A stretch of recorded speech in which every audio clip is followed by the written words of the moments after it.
Hello student, welcome to spectrum academy. तर आज आपण पाहणार आहोत spectral distribution of black body radiation. आता ब्लॅक बॉडी म्हणजे काय असतं आणि त्याचं रेडिएशन काय असतं याबद्दल आपण डिटेलमध्ये थोड्या बहुत प्रमाणात पाहिलेलं आहे.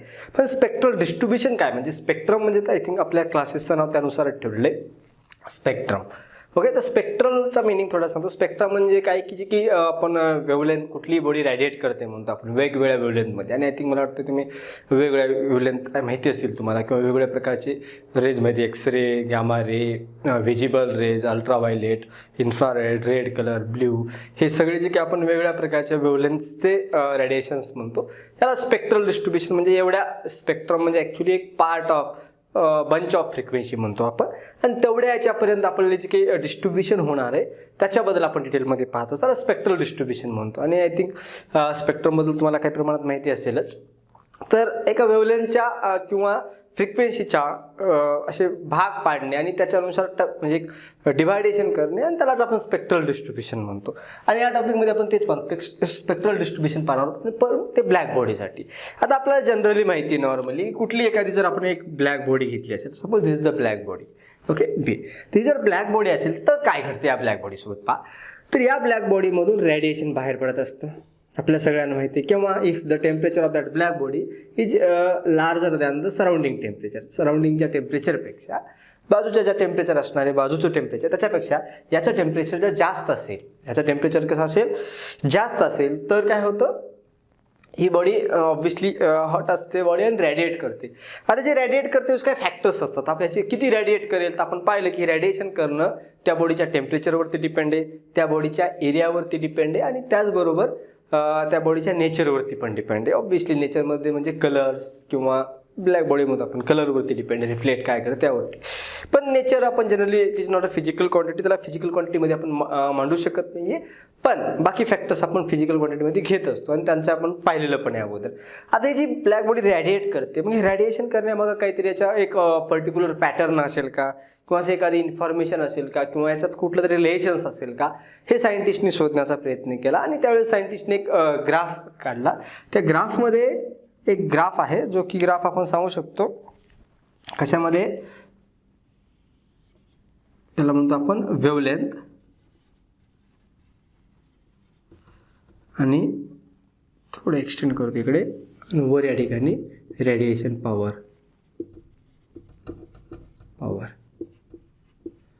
या दोघांमध्ये ग्राफ काढला.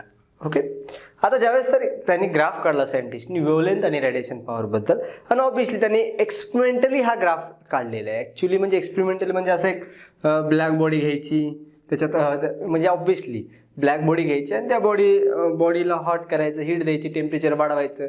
मग एखाद्या बॉडीचं टेम्परेचर वाढल्यानं ती बॉडी काय करते, रेडिएट करते. रेडिएट करणं म्हणजे जास्त काही असं वेगळं फील करू नका की ते रेडिएट करणं म्हणजे एनर्जी बाहेर टाकणं in the form of electromagnetic waves. जसं की आपल्या घरचा बल्बला आपण लावल्यानंतर तो रेडिएट करतो इलेक्ट्रोमॅग्नेटिक वेव्ज. ऑब्व्हियसली त्याची रेंज काय असते व्हिजिबल लाईटच्या दरम्यान. तर तसंही ब्लॅक बॉडी तर कुठल्या एका पर्टिक्युलर फ्रिक्वेन्सीच्या दरम्यान रेडिएट करू शकते. म्हणजे कुठलीही बॉडी असेल त्या बॉडीला आपण जर हीट करत असाल तर सध्या माझी बॉडी पण आहे, माझ्या बॉडीमधून पण काही प्रकारचे रेडिएशन्स बाहेर पडतात. पण त्याची जी वेवलेंथ आहे जास्त वेवलेंथ आहे किंवा त्याची फ्रिक्वेन्सी कमी आहे किंवा त्याची एनर्जी कमी आहे आणि त्यामुळे ते आपल्या डोळ्यांना दिसत नाही आहेत. पण एखादं इन्स्ट्रुमेंट जर आपण वापरलं आहेत भरपूर इन्फ्रारेड रेडिएशन, इन्फ्रारेड कॅमेरा किंवा थर्मल स्कॅनिंग कॅमेराज म्हटलं ऐकलं असेल तुम्ही, तर त्यावेळेस ते आपल्याला ते कॅचअप करत असतात. ते वेगळ्या फ्रिक्वेन्सीत असतील, वेगळ्या वेवलेंथ असतील. तर ऑब्व्हियसली प्रत्येक ऑब्जेक्ट तुमच्या बाजूचा रेडिएट करतच असतो. आपण याच्या अगोदरही पाहिलेले, कारण ॲब्सोल्यूट झिरो टेम्परेचरलाच रेडिएशन स्टॉप होतं. आणि ॲब्सोल्यूट झिरो टेम्परेचर म्हणजे किती, 0 डिग्री सेल्सिअस किंवा 0 डिग्री केल्विन किंवा -273 डिग्री केल्सिअस, 273 डिग्री सेल्सिअस. ओके, तर हे जे माहिती असणं गरजेचं आहे. 2019ला याच्यावरती क्वेश्चन आला होता. ते आता यांनी एक ग्राफ ड्रॉ केला. ॲक्च्युली ग्राफ कसा ड्रॉ केला जातो, ग्राफ हा एक्सपेरिमेंटली ड्रॉ केला गेला हा.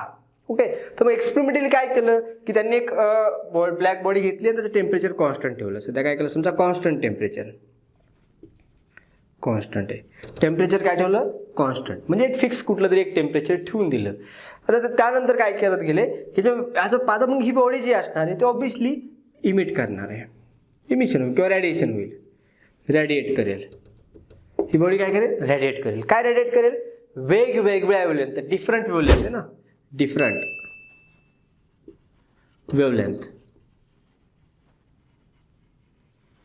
वेवलेंथचं रेडिएशन बाहेर टाकलं ऑब्विसली, म्हणजे वेगवेगळ्या वेवलेंथचं रेडिएशन ही बाहेर टाकत असेल. आता मग आपण एक जनरली काय केलं, एक लो टेम्परेचर, म्हणजे एक कॉन्स्टंट आहे पण लो टेम्परेचर आहे, समजा आपण ही कॉन्स्टंटच ठेवली पण लो, ओके लो टेम्परेचर आहे. आता लो टेम्परेचर म्हणजे फार कमी टेम्परेचर आहे, त्यावेळेस त्यांनी पाहिलं. आता या ठिकाणी एक्सपेरिमेंट जर आपण घेतला, समजा या ठिकाणी मानलं 3000 ओके केल्विन. आता तुम्ही म्हणताल सर 3000 केल्विन म्हणजे कमी आहे का? ऑब्विसली आपल्यासाठी जास्तच आहे 3000 केल्विन, म्हणजे जवळपास त्याच्यातून जवळपास ते फार भरपूर झालं. याच्यामध्ये आपण डिग्री सेल्सिअस पण जवळपास 3000च्या जवळपास येतात, कारण 273 डिग्री सेल्सिअस म्हणजे आपल्याकडे किती असतं, 273 डिग्री केल्विन म्हणजे 1 सेल्सिअस असतं, ओके. आणि त्याच्या पुढे मग 74ला 2 सेल्सिअस, 75ला 3, तर 3000ला म्हणजे जवळपास याच्यातून 273 कमी जर केलं तेवढं degree Celsius, okay. Just imagine करा 3000 डिग्री सेल्सिअस जवळपास, म्हणजे जवळपास जर 273 जर काढलं तर 300 म्हणजे 27 डिग्री सेल्सिअस जवळपास, म्हणजे तेवढ्या डिग्री सेल्सिअस टेम्परेचर. ऑब्विसली आपल्यासाठी ते जास्त आहे, पण ॲक्च्युअलमध्ये नेचरचा जर विचार केला तर फार कमी आहे, कारण 28,000 degree Celsius, 30,000 degree Celsius, 35,000 degree सेल्सिअसपर्यंत, 1000 म्हणतोय मी, डिग्री सेल्सिअसपर्यंत स्टारचं टेम्परेचर असतं, ओके. तर आपण स्टारबद्दलच स्टडी करण्यासाठी याचा वापर करतो, आपल्या छोट्या छोट्या गोष्टीसाठी आपण करत नाही. हां, तिथंही करू शकतो, असं नाही की करू शकत नाही, तर गरज असेल तर तिथेही करू शकतो आपण, असा काही फरक नाही आहे. पण नंतर डिटेलमध्ये पाहूयात की समजा 273 डिग्री सेल्सिअस म्हणजे फारच कमी टेम्परेचर असं मानूया आपण, ओके. तसं आपल्यासाठी जास्त आहे तर मानलं आपण. तर या बॉडीला आपण एवढं टेम्परेचर आहे 3000 डिग्री सेल्सिअस टेम्परेचरला ही बॉडी आहे, आणि ही बॉडी काय करत असणार आहे, रेडिएट करणार असणार. आता लक्षात ठेवा, तर कुठलीही बॉडी काय करते, कुठल्याही टेम्परेचरला कुठल्या वेवलेंथमध्ये रेडिएट करते, ऑल वेवलेंथ किंवा डिफरंट वेवलेंथ, म्हणजे आपण सांगितलं की ऑल वेवलेंथमध्ये रेडिएट करते. पण यामध्ये सायंटिस्टला असं आढळलं की कुठली एखादी बॉडी जे रेडिएट करते ऑल वेवलेंथला, पण त्याच्यामध्ये एक थोडासा प्रॉब्लेम आहे, ती कमी वेवलेंथला कमी रेडिएट करते, जसजशी त्याची वेवलेंथ जास्त वाढत जाईल तसं जास्त रेडिएट करते, आणि परत एका मॅक्झिमम व्हॅल्यूला येते, आणि परत काय होतं, जास्त रेडिएशनला अजून परत कमी रेडिएट करते, अशा प्रकारे. किंवा याला मी हा कर थोडासा असा स्मूथ आहे, ओके. आता याचा मिनिंग काय पाहूया आपण, हे नेमकं काय सांगते. हे काय सांगतं की रेडिएट करणारे ऑब्विसली जी ब्लॅक बॉडी आहे, that black body will be radiate obviously at a low temperature. आपण कुठलं टेम्परेचर घेतले, लो टेम्परेचर मानलेले आहे. त्या लो टेम्परेचरला ती ब्लॅक बॉडी रेडिएट करते, ओके. म्हणजे पॉवर रेडिएशनची जी असणार आहे त्याची, कोणाचा ग्राफ काढतोय आपण, वेवलेंथ आणि पॉवर वर्सेस. तर काय करते, रेडिएट करते. रेडिएट कुठल्या वेवलेंथला करते, आपण सांगितलं ऑल वेवलेंथला, सगळ्याच वेवलेंथला, ओके. म्हणजे आपण एखादं काम आपण सगळेच कामं करतो, पण काही पर्टिक्युलर कामं आपण जास्त करतो आणि काही पर्टिक्युलर कामं आपण कमी करतो, है ना.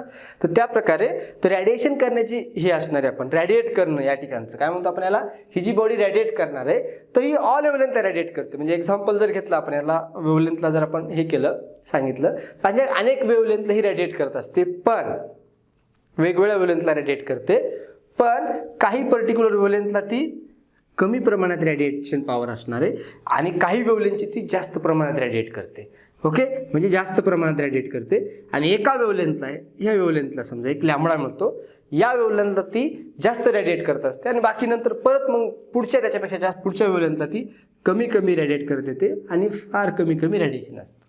म्हणजे लक्षात आलं, ही थीम फार महत्त्वाची. हा ग्राफ काय म्हणतोय पहा, आपण टेम्परेचर तर कॉन्स्टंट ठेवलेलं या बॉडीचं, आणि आपण सांगितले कुठल्या बॉडीचं जर टेम्परेचर कॉन्स्टंट असेल तर ती बॉडी पॉवर रेडिएट करते, रेडिएशन पॉवर असते. आणि ऑब्विसली कुठल्या वेवलेंथला, ऑल वेवलेंथसाठी, या वेवलेंथला प्रत्येक वेवलेंथला त्याचे रेडिएशन काहीतरी होणार आहे, आणि प्रत्येक वेवलेंथची रेडिएशन पॉवर वेगवेगळी असणार आहे. आता मग वेगवेगळी कशी रेडिएशन पॉवर असणार आहे, तर या वेवलेंथला काहीतरी रेडिएशन पॉवर असेल, या वेवलेंथला काहीतरी असेल, या प्रत्येक वेवलेंथची रेडिएशन पॉवर काय होत जाईल, वेगळी असणार आहे, वेगळी. तर रेडिएशन पॉवर समजा या कमी वेवलेंथसाठी, म्हणजे कमी वेवलेंथचं किती येतं, ओके. म्हणजे आपण याच्यासाठी एक्झाम्पल जर कुठलं म्हटलं तर आपण स्टडी करतोय, आपण जसं स्टडी करत असतो तर आपण आपलं ऑल सब्जेक्टची स्टडी करतो, पण त्यामध्ये फरक आहे. काही सब्जेक्टची स्टडी आपण जास्त करतो, काही सब्जेक्टची आपण कमी करतो, है ना.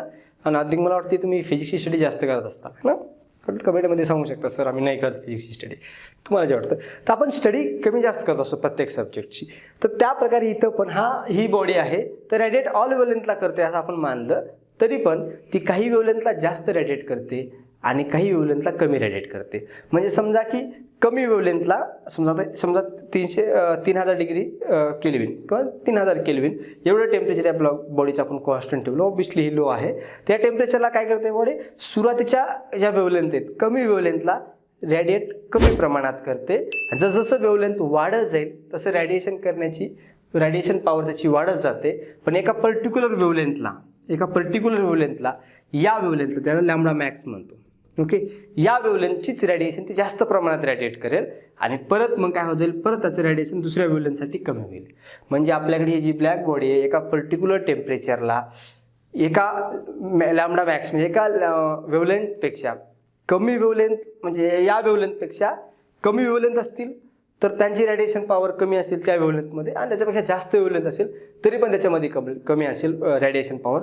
पण या एक लॅम्बडाची व्हॅल्यू अशी असते की ज्या वेवलेंथचं रेडिएशन जास्त प्रमाणात करत असेल आणि तोच त्या बॉडीचा एक कलर असतो. म्हणजे फॉर एक्झाम्पल सोप्या भाषेमध्ये जर सांगायचं म्हटलं, सन, आपल्याकडे जो सन आहे समजा ही ब्लॅक बॉडी म्हणजे आपण काय म्हणलं, सन मानला. आता जो सन आहे तर सन काय करतोय पहा, सन ऑब्विसली रेडिएट करतोय. कुठल्या वेवलेंथ, तुम्ही ऐकलं असेल की सनकडून इन्फ्रारेड येतात, एक्सरे येतात, गॅमा रेज येतात, पण आपल्या इकडे O2 आहे ना, ओझोन लेअर आहे, त्याच्यामुळे रेडिएशन आपल्यापर्यंत पोहोचत नाहीत असं आपण म्हणतो ना. तर आपला सन जो काय आहे तो ऑल वेवलेंथमध्ये रेडिएट करत असतो, बरोबर आहे. म्हणजे त्याच्याकडून एक्सरे येतात, गॅमा रे येतात, ओके, अल्ट्राव्हायोलेट येतात, इन्फ्रारेड येतात, रेडिओज येतात, सगळ्याच वेवलेंथ त्या आपल्याकडे कोणापासून येतात, सनपासून आपल्यापर्यंत येत असतात, मान्य. पण आपला सन कसा दिसतो रे, किंवा सनमधून तुम्हाला वाटतं की येल्लो, ग्रीन, ब्ल्यू, व्हायोलेट सगळ्याच वेवलेंथची लाईट्स येतात. तुम्ही पाहिलं असेल, ऐकलं असेल तुम्ही, जर सनलाईट अशी प्रिझममध्ये घेतली, प्रिझममधून पास झाली की ती व्हाईट लाईटची अशी स्प्लिटिंग होती आणि ऑल कलर्स बाहेर येतात. मग ऑल कलर्स त्याच्यातून बाहेर येतात हे मान्य आहे. पण मग आपल्याला सन कसा दिसतो, येल्लो, राईट. का, आपली सनसेट आणि सनराईजच्या वेळेस रेड दिसतो, त्याचं रिझन वेगळं आहे. पण ॲक्च्युअलमध्ये सन कुठला कलर दिसतो आपल्याला, येल्लो कलर दिसतो. का, तर लक्षात ठेवा सन ऑल वेवलेंथ रेडिएट करतो. सनलाईटला जर आपण स्पेक्ट्रम म्हणजे प्रिझममधून पास केलं तर त्याच्यातून आपल्याला 7 कलर्स मिळतात. पण मग 7 कलर्स मिळतात तर सन येल्लो का दिसतो, त्याचं रिझन आहे की सन हा ऑल वेवलेंथ रेडिएट करतोय, पण येल्लो कलरची जी वेवलेंथ आहे त्याचं रेडिएशन मॅक्झिमम करतोय. ऑब्विसली लक्षात आलं, हे ब्लॅक बॉडीचं आहे. म्हणजे की सगळ्या वेवलेंथचं रेडिएशन ते करणार ऑब्विसली, पण एका पर्टिक्युलर वेवलेंथ ज्याला आपण लॅम्बडा मॅक्स म्हणतो त्याच्यामध्ये जास्त पॉवरमध्ये रेडिएट करणार आणि बाकीच्या वेवलेंथमध्ये कमी करणार. म्हणजे फॉर एक्झाम्पल जर आपल्या क्लासमध्ये म्हटलं 100 मुलं आहेत, 100 मुलांपैकी सगळे मुलं हळू आवाजात बोलतात आणि तुम्ही एकटा जास्त आवाजात बोलताय, तर बाहेर क्लासच्या कोणाचा आवाज ऐकू येणार आहे, ऑब्विसली एकाचाच आवाज ऐकू येणार, तुमचा, कारण तुम्ही मोठ्या आवाजात बोलताय. तुमच्या आवाजाची समजा फ्रिक्वेन्सी वेगळी असेल, तुमच्या आवाजाचा पिच किंवा अँप्लिट्यूड वेगळी असेल तर तुमचा आवाज लगेच ओळखू येतोय ना. कधी कधी सरांनी तुम्हाला पनिशमेंट पण केला असेल, कारण गरजा तर सगळेच करतात, पण तुमचा आवाज बरोबर कॅचअप पकडला जातो. किंवा एखादा मुलगा असतो तुमच्या क्लासमध्ये, त्याचा आवाज पडला जातो. का, कारण बोलत तर सगळेच होते, पण काय होतं की सगळ्यांचे जे बोलण्याची आवाजाची पिच म्हणू शकतो, फ्रिक्वेन्सी म्हणू शकतो, किंवा त्याचं जे साऊंड लेवल असेल ते कमी असेल आणि तुमच्या आवाजाची लेवल कशी असते, जास्त असते तेवढ्यामध्ये, आणि मग तोच ऐकू येतो जनरली, बाकी येत नाही. किंवा तुम्ही आताही जनरली बसल्या बसल्या जर एक्सपेरिमेंट जर करत असतात तर तुमच्या आजूबाजूला पण पंखा किंवा काही जे छोटे छोटे आवाज असतात ते आवाज तुम्हाला जनरली ऐकू येत नाही आहेत. तुम्ही कान बंद केल्यानंतर तुम्हाला लक्षात येईल, बंद किंवा चालू करून पहा की तुम्हाला कळेल की आवाज बॅकग्राऊंडला चालू होता पण तो तुम्हाला येत नाही जनरली. मग त्याच्यामध्ये मग तुमच्या आईनं हाक मारली असेल, भाऊ असेल, कोणी तुम्हाला बोलत असेल असं की ते त्यांनी बोललेलं लगेच तुम्हाला ऐकू येतं. बाकीचे आवाज तुम्हाला ऐकू येत नाहीत कारण ते कंटिन्युअस असतात, पण त्यांची एक पर्टिक्युलर याच्यामध्ये असतं वेवलेंथ किंवा पर्टिक्युलर वेवलेंथची किंवा पर्टिक्युलर इंटेन्सिटीचे साऊंड्स असतात आणि ते कंटिन्युअस आल्यामुळे तुमच्याकडे लक्ष जात नाही. तसं या ठिकाणी आहे, कुठलीही एखादी ब्लॅक बॉडी घेतली तर ती ब्लॅक बॉडी काय करत असते, एका पर्टिक्युलर वेवलेंथला जास्त रेडिएट करत असते. त्याच्यापेक्षा कमी वेवलेंथचं रेडिएशन कमी प्रमाणात असतं, त्याच्यापेक्षा जास्त वेवलेंथचं रेडिएशन पण कमी प्रमाणात असतं. म्हणजे तुम्ही एका पर्टिक्युलर सब्जेक्टची जास्त स्टडी करता, त्याच्यापेक्षा कमी त्याच्यापेक्षा दुसरे सब्जेक्ट असतील त्यांची स्टडी कमी करता, त्याच्यापेक्षा अजून दुसरे वेगळे सब्जेक्ट असतील त्यांची पण स्टडी तुम्ही कमी करता, पण एका पर्टिक्युलर सब्जेक्टची स्टडी तुमची जास्त असते. तसंच या ठिकाणी आय थिंक मला वाटतं तुम्हाला कळालं असेल. पण आपण यावेळेस टेम्परेचर कॉन्स्टंट ठेवलं. मग आता काय केलं, टेम्परेचर बदललं, कॉन्स्टंट नाही केलं. आता हे कॉन्स्टंटच आहे पण बदललं. ते काय केलं, समजा 4000 टेम्परेचर केलं. म्हणजे हे पण कॉन्स्टंट ठेवलं, म्हणजे एकदा 3000 होतं तर 4000 ठेवलं. तर या ठिकाणी ब्लॅक बॉडी आहे आपल्याकडे, ही ब्लॅक बॉडी आहे. तर ब्लॅक बॉडीचं टेम्परेचर वाढून पाहिलं आता, म्हणजे त्यावेळेस पहिल्या वेळेस असा ग्राफ आला, ज्यावेळेस टेम्परेचर वाढून पाहिलं तर त्यांना असा ग्राफ मिळाला. अशा प्रकारे ग्राफ मिळाला. स्मूथनेस आहे, तुम्ही ग्राफ व्यवस्थित काढू शकता. ओके, पण हा ग्राफ मिळाल्यानंतर त्यांना एक लक्षात आलं की ही जी बॉडी आहे समजा, ओके, ही जी बॉडी आहे ऑब्विसली याला ब्लॅक बॉडी म्हणतोय आपण. थोडं यामध्ये आपण असं घ्या, ते ग्राफ तुम्ही बुकनुसार नोट्सनुसार तुम्ही नोट्समध्ये व्यवस्थित दिलेलं आहे, त्यानुसार तुम्ही काढू शकता. इथं फक्त कन्सेप्ट समजून घेत चला.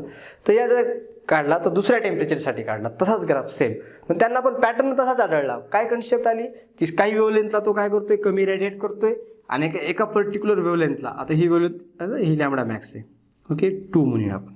ओके, एका पर्टिक्युलर वेव्हलेंथला जास्त इमिट करतोय आणि त्याच्या पुढच्या वेव्हलेंथला परत तो काय करतोय, कमी इमिट करतोय. ओके, सेम फिनॉमिना मिळाला.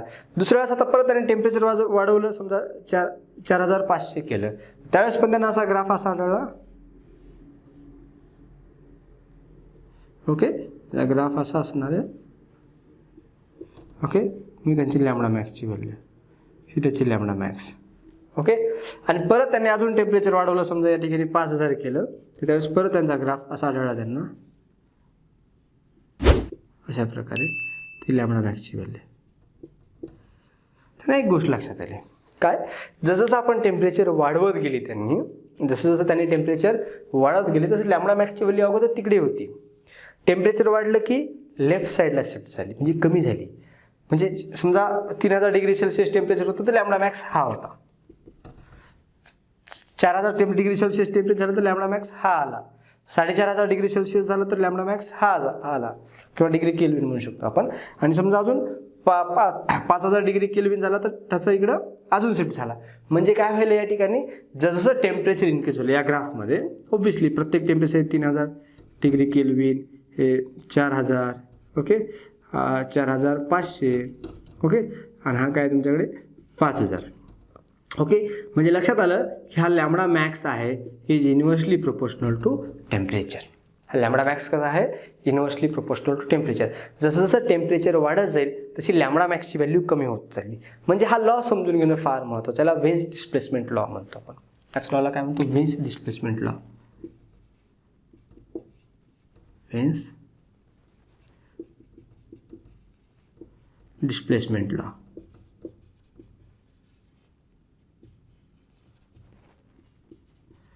विन्स नावाचा सायंटिस्ट होता. डिस्प्लेसमेंट लॉ म्हणजे काय, की डिस्प्लेसमेंट व्हायला, कोणाचं लॅम्बडा मॅक्स शिफ्ट व्हायला, इकडे मूव्ह व्हायला आहे, आणि डिस्प्लेसमेंट व्हायला लॅम्बडा मॅक्सचं, म्हणून त्याला वेन्स डिस्प्लेसमेंट लॉ म्हणतो. आणि हा सांगतो की lambda max is inversely proportional to temperature. म्हणजे जसं जसं टेम्परेचर वाढत चाललंय, टेम्परेचर पहिल्यांदा 3000 होतं, 4000 झालं, 4500 आणि 5000. जसं जसं टेम्परेचर राईज होत जाईल तसं तशी लॅम्बडा मॅक्स व्हॅल्यू काय होणार आहे, शिफ्ट होणार आहे टुवर्ड्स लेफ्ट. कुणीकडे, टुवर्ड्स लेफ्टकडे, म्हणजे डिक्रीज होणार आहे. Temperature increases, lambda max decreases. Temperature increase, lambda max decreases. They are inversely proportional to each other. This is called Wien's displacement law. म्हणजे लक्षात ठेवा की आपला जो काही आपण स्टडी करतो या ठिकाणी, तर कुठली बॉडी आपण ब्लॅक बॉडी घेतली, ती ब्लॅक बॉडी जर रॅडिएट करत असेल तर काही ऑब्झर्वेशन्स आले. Obviously this are observations from the study. ह्या स्टडीनुसार म्हणजे आपल्याला प्रॅक्टिकल हे आहेत, असं नाही की थेरॉटिकली मांडलेले आहेत किंवा असं वाटते. त्यांनी ट्राय केलं, म्हणजे त्यांनी केलं की वेगवेगळ्या टेम्परेचरसाठी, म्हणजे एक बॉडी घ्यायची, त्या बॉडीला एका पर्टिक्युलर टेम्परेचरपर्यंत ठेवायचं, त्या पर्टिक्युलर टेम्परेचरला तो कुठल्या वेव्हलेंथ रॅडिएट करतो पाहायचं. मग सायंटिस्टला असं लक्षात आलं की काही वेव्हलेंथला तो रॅडिएट, म्हणजे जवळपास ऑल वेव्हलेंथला रॅडिएट करतो असं जरी मानलं, तर काही वेव्हलेंथमध्ये त्याचं रॅडिएशन पॉवर काय असते, कमी असते. काही वेव्हलेंथमध्ये त्याची रॅडिएशन पॉवर कमी असते, म्हणजे एका वेव्हलेंथच्या पेक्षा कमी वेव्हलेंथला त्याची रेडिएशन पॉवर कमी असते आणि एका लेवलपेक्षा त्याच्या अजून तिकडे याला कमी असते. एक लेवल असतं, एक मीन म्हणू शकतो आपण त्याला, एक पर्टिक्युलर. त्याच्यापेक्षा कमी असेल तरी नाही, त्याच्यापेक्षा अजून कमी असेल तरी नाही ना. जसं आपण जेवण करतो ना, फार कमी जेवायला जमत नाही, आपलं एक लेवल जेवणाची असते आपली ठरलेली. त्याच्यापेक्षा आपण कमी खात नाही कारण नंतर भूक लागते, म्हणून त्याच्यापेक्षा जास्तही खात नाही, पचत नाही म्हणून. एक ती तशी एक लेवल असल्यासारखी. तशी या ठिकाणी एक लेवल आहे लॅम्बडा मॅक्सची. तर लॅम्बडा मॅक्स म्हणजे मॅक्झिमम. आता लॅम्बडा मॅक्स म्हणजे ही मॅक्झिमम लॅम्बडा नाही आहे, म्हणजे जास्त व्हॅल्यू नाही, पण लॅम्बडा मॅक्सचा मिनिंग समजून घ्या. लॅम्बडा मॅक्स म्हणजे अशी वेव्हलेंथ ज्या वेव्हलेंथला जास्त रेडिएशन पॉवर असणार आहे. पहा, तुम्हाला लक्षात आलं असेल, ही अशी म्हणजे नाही, इथली जी व्हॅल्यू लॅम्बडा मॅक्स म्हटलेली आहे. याचा अर्थ काय, अशी वेव्हलेंथ ही मॅक्झिमम वेव्हलेंथ आहे. मॅक्झिमम वेव्हलेंथ म्हटलं तर इकडची वेव्हलेंथ आली, ही झाली मॅक्झिमम वेव्हलेंथ. इकडे जसं जातात कारण ही हा वेव्हलेंथ आहे. न ऑब्विसली वेवलेंथ इकडे 0 असते, इकडे जसं जातात तशी वेवलेंथ इन्क्रीजिंग आहे, ही वेवलेंथ वाढत जाईल. तर लॅम्बडा मॅक्सचा मिनिंग मॅक्झिमम वेवलेंथ नाही, तर मॅक्झिमम वेवलेंथ म्हणल्यानंतर ही आली असते. तर लॅम्बडा मॅक्सचा मिनिंग काय हे लक्षात ठेवा. लॅम्बडा मॅक्सचा मिनिंग आहे अशी वेवलेंथ ज्या वेवलेंथला मॅक्झिमम रेडिएशन पॉवर म्हणते. लॅम्बडा मॅक्सचा मिनिंग काय, मॅक्स म्हणजे काय, wavelength at which maximum radiation takes place, radiation power म्हणजे असा एक लॅम्बडा की ज्या लॅम्बडाला मॅक्झिमम रेडिएशन पॉवर असेल त्यालाच काय म्हणतो आपण, मॅक्झिमम वेवलेंथ. म्हणजे हे लॅम्बडा मॅक्स म्हणजे मॅक्झिमम वेवलेंथ नाही, तर लॅम्बडा मॅक्स म्हणजे अशी वेवलेंथ की ज्या वेवलेंथला मॅक्झिमम रेडिएशन पॉवर असते. ओके, तर मला वाटतं हा ग्राफ तुम्हाला समजला असेल. तो ऑब्विसली जर आता तुम्हाला एक गोष्ट लक्षात आली असेल की कमी टेम्परेचर, हां यामध्ये काही गोष्टी, तर हे काही दुसरी गोष्ट झाली, हे तर तुम्हाला लॅम्बडा मॅक्सची व्हॅल्यू कळाली. दुसरी गोष्ट लक्षात आली असेल, जसं जसं आपलं टेम्परेचर राईज होत असेल, तर मी दाखवतोय ग्राफला आपण हे करूया. ओके, दुसरी गोष्ट लक्षात आली असेल, पहिल्यांदा हे पहा 3000 डिग्री सेल्सिअससाठी हा 4000 समजा. ओके, हा 4500 आणि हा कोणासाठी 5000 डिग्री 5000 डिग्री केल्विन. ओके, तर ऑब्विसली मी ज्या ठिकाणी डिग्री म्हटलं असेल त्या ठिकाणी केल्विनच आहे जनरली घेतलेलं. ओके, तर हे सायंटिस्टने एक्सपेरिमेंट सुद्धा केला होता. तर यामध्ये ज्यावेळेस आपण पाहतो ह्या वेगवेगळ्या टेम्परेचरसाठी, तर लक्षात येईल तुम्हाला हा जो ग्राफ आहे, तर हा ग्राफ मॅक्झिमम व्हॅल्यू म्हणजे ही कुठली, रेडिएशन पॉवरची. तर लक्षात येत असेल तुम्हाला, कमी टेम्परेचर असेल तर रेडिएशन पॉवर कमी आहे. टेम्परेचर वाढलं 4000 केल्विन झालं, रेडिएशन पॉवर वाढली. टेम्परेचर वाढलं 5000 झालं, रेडिएशन पॉवर वाढली. टेम्परेचर वाढलं, रेडिएशन पॉवर वाढली. म्हणजे सिम्पल आहे, radiation power is directly proportional to temperature. म्हणजे जसं काय होतं ऑब्विसली कोणत्या पॉवरला आहे ते पुढे आपण दुसऱ्या लॉजमध्ये पाहणारच आहेत.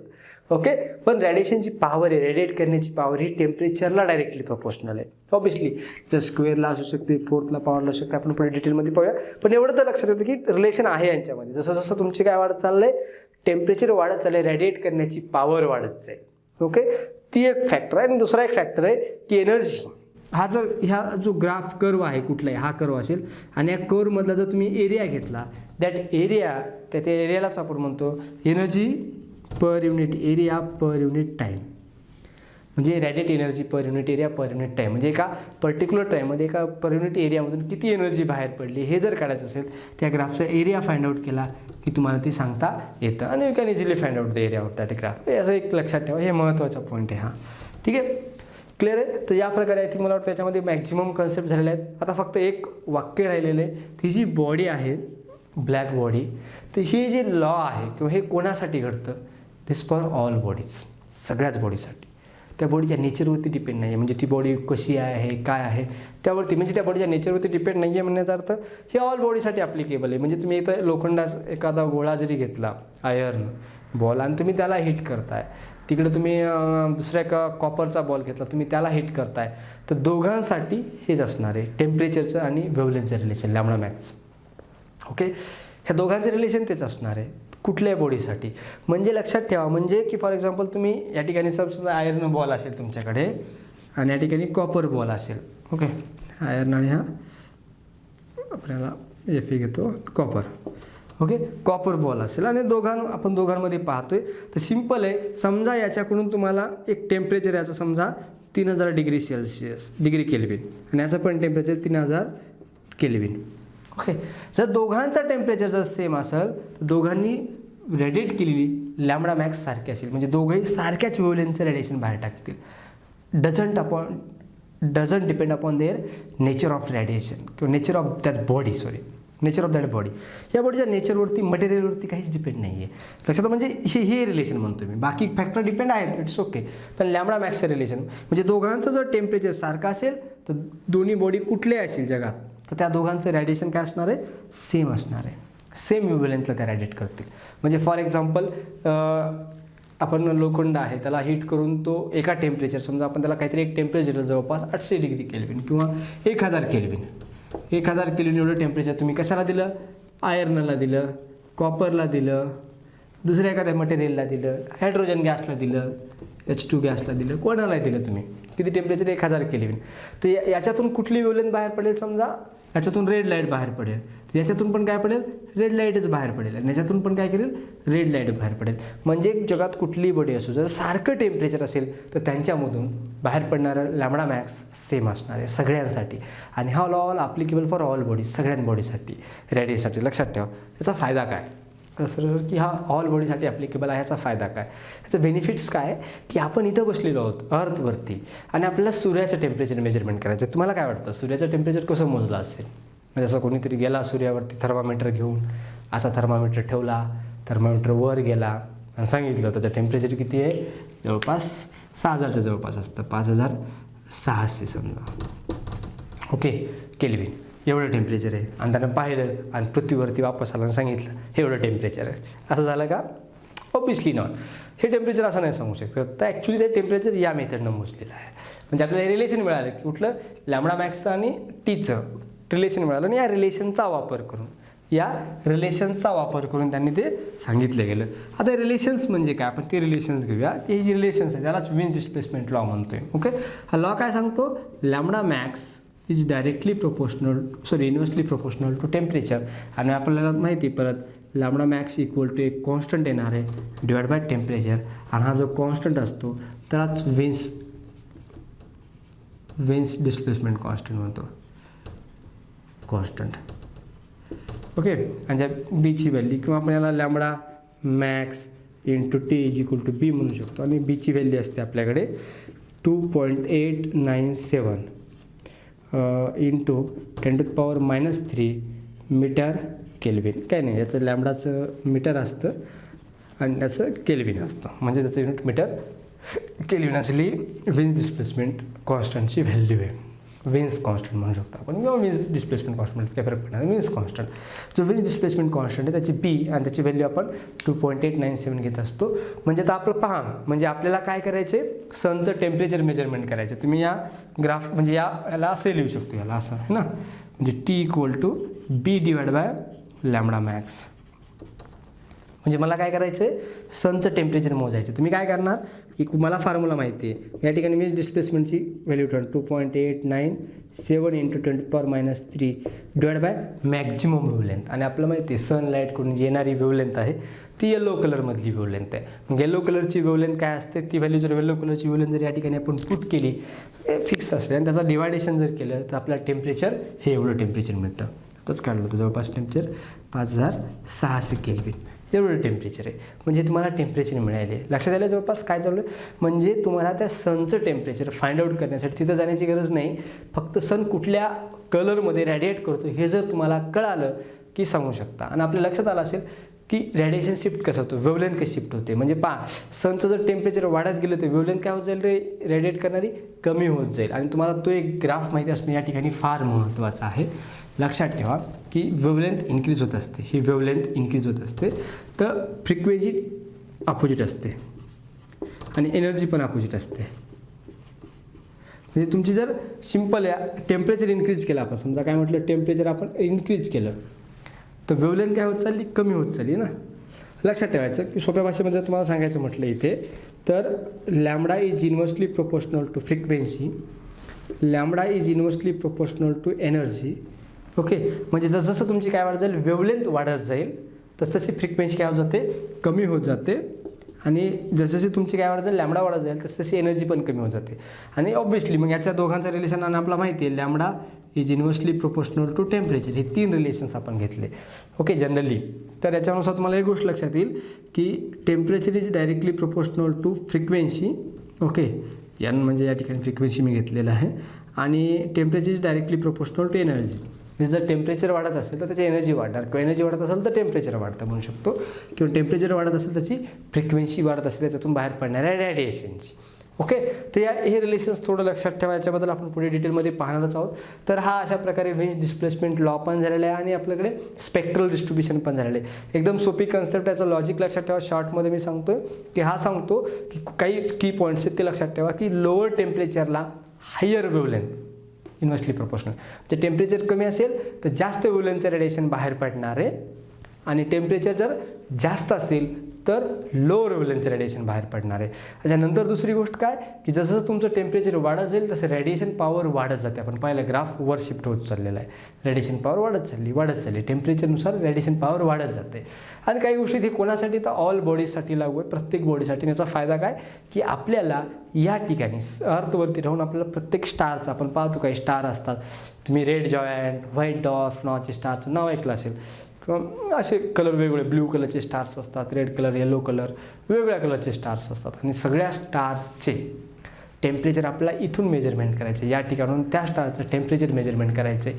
तर आपण काय करतो त्यांच्याकडून येणारी जी वेव्हलेंथ आहे मॅक्झिमम वेव्हलेंथ लॅम्बडा मॅक्स म्हणजे मॅक्झिमम वेव्हलेंथ म्हणजे याचा अर्थ नाही की ज्या वेव्हलेंथ ते ऑब्व्हियसली ते स्टार ऑल वेव्हलेंथचेच रेडिएशन आपल्यापर्यंत पाठवत असतात, ऑल वेव्हलेंथचे. पण त्याच्यामध्ये कुठल्या वेव्हलेंथचे रेडिएशन जास्त प्रमाणात ते इमिट करत असतील त्यावरून त्यांचं टेम्परेचर आपण प्रिडिक्ट करू शकतो.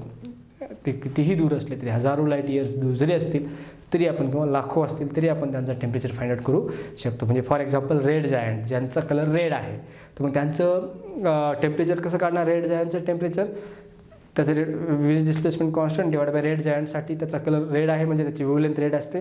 रेड वेव्हलेंथची व्हॅल्यू इथं ठेवून द्यायची, कॅल्क्युलेट करायचं रेड जायंटचं टेम्परेचर. व्हाईट डॉर्फ आला असेल तुम्हाला त्यांचं पण टेम्परेचर इझिली फाइंड आउट करता येतं. जनरली रेड जायंटचं टेम्परेचर जे असतं, रेड जायंटचं टेम्परेचर 3000 असतं. ऑब्व्हियसली लो टेम्परेचर असतं 3000ला ते रेड कलरमध्ये इमिट करत असतात जनरली कुठले पण. आणि जे व्हाईट डॉर्फ असतात, व्हाईट डॉर्फ्स आहे ना, डॉर्फ,